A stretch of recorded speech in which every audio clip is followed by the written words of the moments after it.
Kay Gigi yung pabakla naman.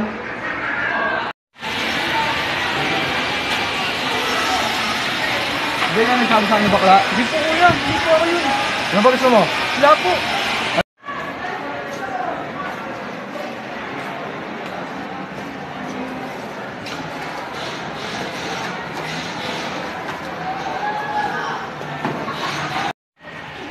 Pre, ginagawa mo rin sa research? Oo, pre, ginagawa ko na yung research. Huwag mo kalimutan lagyan ng credit, ha? Oo, pre, nalagyan ko na.